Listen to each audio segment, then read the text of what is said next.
It is true అండి. కాకపోతే కొంతమంది పిల్లలు బయటపడతారు. మీకేమో ఆ చేంజెస్ కనిపించినియి కాబట్టి అవును. కనుక్కోగలిగారు. అవును. కొంతమంది అవును. పిల్లల్లో ఆ చేంజెస్ తెలీదు. మెంటల్‌గా కూడా చాలా అవును. డిస్టర్బ్ చాలా అవుతారు. డిస్టర్బ్ అవుతారు. సో, యూజువల్‌గా there is a way to introduce a new sibling to the hmm. First born అన్నమాట. ఓహో! యాహ్! అది అంటే మదర్ బేబీని క్యారీ చేస్తున్నప్పటి నుంచే హ్మ్.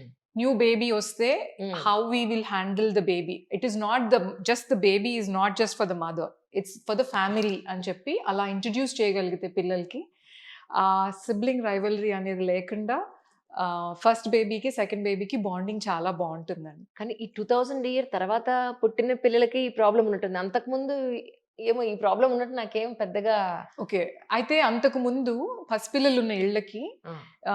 వాళ్ళు కొంచెం పెద్దయ్యేంత వరకు ఎవరు వెళ్ళేవాళ్ళు కాదు. ఎందుకు అనంటే మన ఆచారాలో లేకపోతే హ్మ్. వాటెవర్ పసిపిల్లలున్న ఇంటికి ముట్టుందనో, ఇంకొకటుందనో ఆ! కొద్ది అని రోజులు చెప్పి కొన్ని రోజులు ఎవరు వెళ్ళేవాళ్ళు అవునవును. కాదు. అవును. ఆ! అండ్ వాళ్ళకి స్నానాలు చేయించలేదని, లేకపోతే వాళ్ళని మూడో నెలొచ్చేంత వరకు ఇంకా ఓకే. వాళ్ళ అత్తగారోళ్ళ ఇంటికి తీసుకురాలేదు కాబట్టి అట్లా అని కూడా కొంత కొంచెం గ్యాప్ ఉండేది. గ్యాప్ ఉండేది. సో, ఈ టైంలో అదేంటి ఇంట్లో వాళ్ళే ఉన్నప్పుడు సినారియో కొంచెం వేరుగా ఉంటుంది. హ్మ్. హ్మ్. బయట నుంచి వచ్చినప్పుడు పిల్లలు కదా! వాళ్ళు ఎక్స్‌పెక్ట్ చేస్తారు కదా! వాళ్ళు నన్ను చూడాలి అని, నన్ను పలకరించాలి అవును. అని. అవును. ఇప్పుడు మన సోషల్ ఎన్వైర్న్‌మెంట్ మారిపోయేసరికి ఈ చేంజెస్‌తో పాటు మనం వాళ్ళని అప్‌గ్రేడ్ చేసుకొని ఉండుంటే పిల్లల్ని కూడా హ్మ్. అంత ప్రాబ్లమ్స్ వచ్చేవి కాదండి. కానీ ఇన్‌స్టాగ్రామ్‌లో కూడా చాలా రీల్స్ మనం చూస్తూ ఉన్నాం. ఆ! ముందు పుట్టిన వాళ్ళొచ్చి ఠాప్పున కొడతారు వీళ్ళని. అందరి ముందు ఏమండి? కొట్టరు. అదే గదా! ఎవరు యాహ్! లేకుండా చూసి యాహ్! వాళ్ళేదో లాగేసి లేదంటే యాహ్! పడేలాగా చేసి ఇవన్నీ యాహ్! చూస్తూ ఉన్నాం. బట్ మీరు చెప్పినట్టు యాహ్! ఐ థింక్ అంతకుముందు గూడా మేబీ ఇంట్లో పెద్దవాళ్ళు ఉండడం, వాళ్ళని కొంచెం ఎంగేజ్ చేయడం ఇవన్నీ ఉండేవేమో మరి. అవును. But after 2000 there is a lot of difference అండి. అవునండి. చాలా. అండ్ ఇప్పుడు ఎన్వైర్న్‌మెంట్ ఇంట్లో కూడా హ్మ్. ఇదివరకు ఎలా అంటే అమ్మమ్మలు, నాయనమ్మలు అదే కదా! ఇంట్లో ఫ్యామిలీ మెంబర్స్ ఎక్కువగా ఉన్నా కూడా అవును. వాళ్ళేంటి అనంటే పెద్దవాళ్ళని హ్మ్. మెయింటైన్ చేసుకోగలిగేవాళ్ళు. హ్మ్. ఏంటి అనంటే సరే పసిపిల్లల దగ్గర ఒకళ్ళుంటే పెద్దాళ్ళ దగ్గర ఇంకొకళ్ళుండి వాళ్ళకి కూడా కావాల్సినయన్నీ చూసుకుంటూ ఉండేవాళ్ళు. హ్మ్. అండ్ అది ఎలా ఉండేది అనంటే ఫస్ట్ నుంచి కూడా వాళ్ళకి పిల్లలకి ఒకళ్ళు స్నానం ఎలా చేయించాలి, నలుగులు ఎలా పెట్టాలి కాడి అవును. నుంచి మొదలుపెడితే ఆళ్ళు పడుకునే టైము ఇవన్నీ కూడా అవును.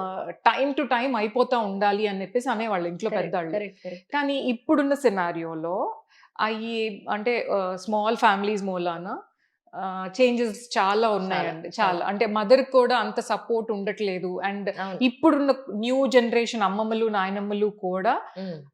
ఎంత వరకు వాళ్ళకి ఆ ఇన్ఫర్మేషన్ ఉంది. కరెక్ట్. పసిపిల్లల్ని ఎలా పెంచాలి? ఎందుకంటే వాళ్ళకి వాళ్ళ పేరెంట్స్ దగ్గర నుంచి వచ్చింది సపోర్ట్. హ్మ్. హ్మ్. కానీ వీళ్ళు వాళ్ళ పిల్లల్ని సపోర్ట్ చేయగలుగుతున్నారా లేదా? ఎందుకు అనంటే ఇప్పుడుండే కొత్త జనరేషన్ అమ్మమ్మలు, నాయనమ్మలు కూడా వర్కింగ్ విమెన్ అయ్యుండుండొచ్చు. అవును. అవును. సో, అలా కూడా there is lot of gap అన్నమాట. పిల్లల్ని అంటే యాహ్! పిల్లల కేర్ వచ్చేసరికి. మా పిల్లలు 2007, 2005 మధ్యలో పుట్టిన పిల్లలు. హ్మ్. ఒక్క 10 ఇయర్స్, 12 ఇయర్స్ వచ్చేటప్పటికి ఫోన్‌ల మీద వాళ్ళకి పూర్తి నాలెడ్జ్ వచ్చింది. హ్మ్. ఇప్పుడు మా తమ్ముడు పిల్లలకి వాళ్ళు హ్మ్. జస్ట్ 5, 6 ఇయర్సే. అవును. ఇప్పుడు వాళ్ళు వీళ్ళకన్నా ఎక్కువున్నారు. అవును. జెన్‌జీ నెక్స్ట్ ఉన్నవాళ్ళు ఐ థింక్ జెన్ ఏదో ఆల్ఫా. జెన్ ఆల్ఫా అంటున్నారు కదా! యాహ్! వాళ్ళకి ఇంకా నాలెడ్జ్ పెరిగిపోయింది యాక్చువల్లీ. వ జెన్‌జీ ఆల్ఫా ఎలా ఉండే అవకాశం ఉంది కమింగ్ డేస్‌లో? ఎస్పెషల్లీ హ్యూమన్ రిలేషన్స్‌లో అంటే మీరేం చెప్తారు? హ్యూమన్ రిలేషన్స్ తగ్గుతాయండి. సీరియస్‌లీ? యాహ్! ఎందుకు అనంటే, ఇప్పుడు మీరు చూసుకున్నట్టయితే హ్మ్. ఇంతకు ముందున్న జనరేషన్స్ అందరూ కూడా హ్మ్. ఎక్కువగా రియాలిటీకి దగ్గరలో ఉండేవాళ్ళు. అవును. అంటే అవును. రియల్ వరల్డ్‌కి కనెక్ట్ అయ్యి ఉండేవాళ్ళు. సో, ఇప్పుడున్న జెన్ ఆల్ఫా కానివ్వండి, ఈవెన్ జెన్ జీ కూడా టు హ్మ్. సర్టెన్ ఎక్స్‌టెంట్ వరకు కూడా ఆ! They have 2 worlds. ఒకటి ఫిజికల్ వరల్డ్, ఒకటి హ్మ్. Virtual world. అవును. So, they like to spend more time on the virtual world అన్నమాట. రీజన్ బిహైండ్ దట్ దానికి చాలా రీజన్స్ ఉన్నాయి. వన్ రీజన్ ఏంటి అనంటే continuous dopamine release in their brain అన్నమాట. Okay. Which is like a happy hormone hmm. Which will make them feel good. అంటే ఆ feel good factor ఉన్నప్పుడు అందులోనే ఉండిపోతున్నారు. అందులోనే ఉండడానికి ఇష్టపడతారు. ఇప్పుడు మీరు చాలా చోట్ల వినుంటారు. ఏఐ ఫ్రెండ్స్ అని చెప్పి అంటే ఆర్టిఫిషియల్ ఇంటెలిజెంట్ ఫ్రెండ్ అని లేకపోతే ఆర్టిఫిషియల్ ఇంటెలిజెంట్ బడ్డీ అని చెప్పి వాళ్ళకి ఆన్‌లైన్‌లో అండ్ అంటే ఇంక మనుషులతో మాట్లాడరేమో వీళ్ళు.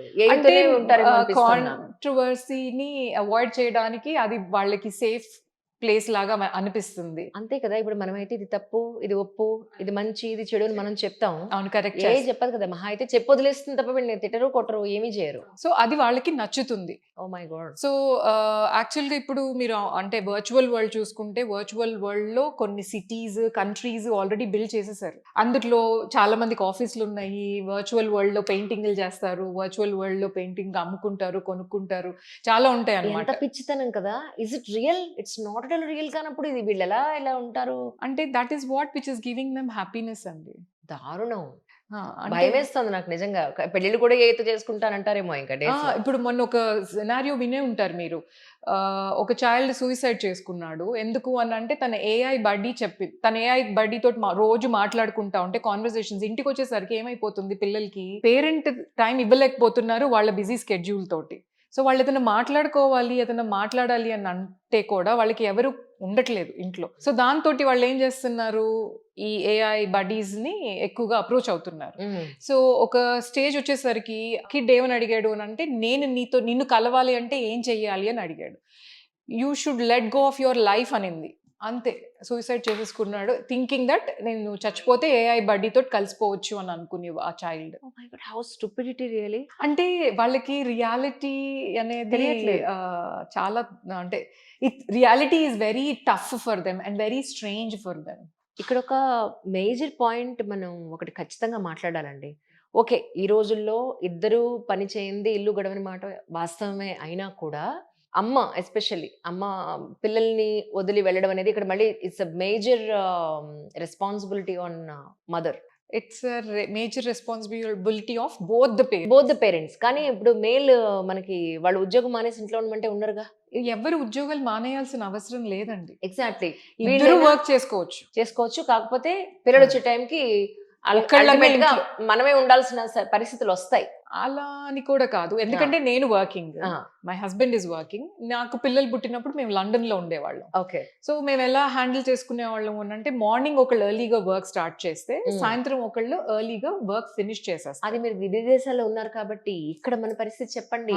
ఇక్కడ మన పరిస్థితి వీటికన్నిటికీ కూడా చాలా అటాచ్డ్ ఉంటాయండి. ఇప్పుడు అక్కడ మా పనులు మేమే చేసుకునేవాళ్ళం. సో ఓవర్ టైములు మేము చేసేవాళ్ళం కాదు. కరెక్ట్. కంపల్సరీగా టైంకి ఇంటికి వచ్చేసేసి పిల్లల్ని ఎవరు పిక్ చేసుకోవడానికి ఉండరు కాబట్టి మేమే వెళ్ళి స్కూళ్ళ నుంచి పిల్లల్ని పిక్ చేసుకొని ఇంటికి తెచ్చుకొని వాళ్ళకి కావాల్సినవి అన్ని వండి పెట్టుకొని పిల్లలతోటి ఆ వంట చేసుకుంటూ ఉండేటప్పుడు, లేకపోతే వాళ్ళకి ఏం జరిగింది స్కూల్లో, వాట్ మేడ్ దెమ్ హ్యాపీ, ఇలాంటివన్నీ మాట్లాడుతూ పిల్లలతో ఎక్కువ టైం స్పెండ్ చేయగలిగే వాళ్ళం. ఇప్పుడు మనకి ఇండియాలో ఏమవుతుంది, ఇంట్లో పని చేయడానికి పని మనుషులు ఉంటారు. అవును. డ్రైవర్లు ఉంటారు స్కూళ్ళ నుంచి పిల్లల్ని ఇంటికి తీసుకురావడానికి. ఇంట్లో ఇంకా కావాలనుకుంటే ఫ్యామిలీ మెంబర్స్ ఎవరో ఒకళ్ళు వచ్చి అమ్మమ్మలో నాయనమ్మలో వచ్చి ఉండమంటే వాళ్ళు ఉంటారు. ఎందుకు అని అంటే వీళ్ళు వర్క్ చేస్తున్నారు కాబట్టి అని చెప్పి.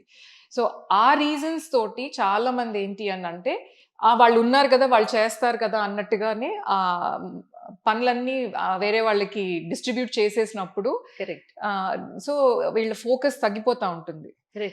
ఇంత హెల్ప్ ఉండిన తర్వాత కూడా పిల్లలతో టైం ఎందుకు స్పెండ్ చేయట్లేదు అనుకుంటున్నారు మీరు? అవును కదా. ఇంత హెల్ప్ ఉండి కూడా పిల్లలతో ఎందుకు టైం స్పెండ్ చేయలేకపోతున్నారు అంటే, వన్ ఆఫ్ ద రీజన్స్ ఏంటి అని అంటే పియర్ ప్రెషర్ అండి. మీరు ఎలాంటి ఇంట్లో ఉంటున్నారు, మీరు ఎలాంటి కార్లో తిరుగుతున్నారు, మీరు కట్టిన బట్ట కట్టకుండా కట్టగలుగుతున్నారా, పెట్టిన నగ పెట్టకుండా పెట్టగలుగుతున్నారా అనే పియర్ ప్రెషర్స్ కోసము పరిగెడుతూ పిల్లల్ని అంతగా పట్టించుకోకుండా ఉండే సినారియోస్ చాలా ఉన్నాయి. అన్ని అలా అందరూ అలా ఉంటారని నేను అనను, కానీ ఆ సినారియోస్ లోనే పిల్లలు నెగ్లెక్ట్ అవుతారు. సో ఇంట్లో పసిపిల్లలకి చిన్నగున్నప్పటి నుంచి అంటే ఎవరు హెల్ప్ లేకుండా కూడా వేరే అన్ని కంట్రీస్ లో పిల్లలు మనం పేరెంట్ గా మదర్ కానీ ఫాదర్ కానీ పెంచుకోగలుగుతున్నారు. ఇక్కడ అన్నం వండి పెట్టే వాళ్ళు ఒకళ్ళైతే, పిల్లని ఎత్తుకునే వాళ్ళు ఒకళ్ళైతే, పిల్లని తిప్పుకొచ్చే వాళ్ళు ఒకళ్ళైతే, యూనో వాళ్ళని కార్లో తీసుకెళ్లే వాళ్ళు ఒకళ్ళైతే, కానీ మనకి కిట్టీలకి వెళ్ళటానికి టైం ఉంటుంది, పబ్బులకి వెళ్ళటానికి టైం ఉంటుంది, పార్టీస్కి వెళ్ళటానికి టైం ఉంటుంది, ఆఫీస్ పార్టీస్ అటెండ్ అవ్వడానికి కూడా టైం ఉంటుంది. ఆఫీస్ లో 12 hours బదులు 14 hours 16 hours కూడా కష్టపడడానికి ఫీల్ అవ్వము.